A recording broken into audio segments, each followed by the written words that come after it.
মেয়েরা কখনোই কোনো ছেলেকে হঠাৎ করেই মন দেয় না, কিন্তু একবার যদি মন দিয়ে দেয় তাহলে সেইখান থেকে হাজারবার অপমান অবহেলায় পড়লেও আর মুভ অন করতে পারে না। আর একটা পর্যায়ে গিয়ে অ্যাট এনি কস্ট তারা যেভাবেই হোক সম্পর্কটাকে বাঁচিয়ে রাখার চেষ্টা করে। হ্যাঁ, সেইখানে যদি তাদেরকে নিচু হতে হয়, অপমানিত হতে হয়, তারপরেও তারা রাজি।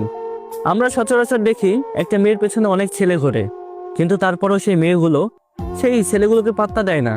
কিন্তু একবার যদি তারা মন থেকে সেই ছেলেটাকে নিজের করে নেয়, আপন ভেবে নেয়, তাহলে সেইখান থেকে যত কষ্টই পাক তারা সম্পর্কটাকে বাঁচানোর জন্য সবটা করতে পারে। আর তখন তোমাদের অন্তরের কান্নাগুলো তোমরা আমাকে মেসেজের মাধ্যমে পাঠাও, ভাই ও আমাকে আর চায় না, আমি কি করব। ভাই ও আমার সাথে রিলেশনশিপ কন্টিনিউ করতে চায় না, আমার প্রতি নাকি তার কোনো ফিলিংস নাই। ও বলতেছে আমি এখন কি করব, আমি তোকে ছাড়া থাকতে পারতেছি না।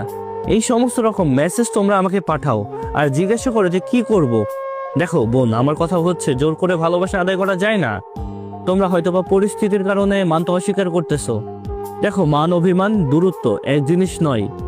মান অভিমান এমন একটা জিনিস যা সময়ের সাথে সাথে ঠিক হয়ে যায়, কিন্তু দূরত্ব এটা এমন একটা জিনিস যেটা সময়ের সাথে সাথে আরো বেশি ডিপ হতে থাকে, কখনোই এর সমাধান খুঁজে পাওয়া যায় না। তাই বোন, অনেক তো হলো, এভাবে আর কত।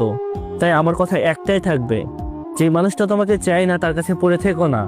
এখন হয়তোবা তুমি মানতে পারতেছো না, কিন্তু তোমাদের যখন বিয়ে হয়ে যাবে তখন নিজেকে শেষ করে ফেলা ছাড়া আর কোনো অপশন পাবা না। সো আমার কথা একটাই থাকবে, এই সমস্ত মানুষের কাছ থেকে সবসময় দূরে থাকো।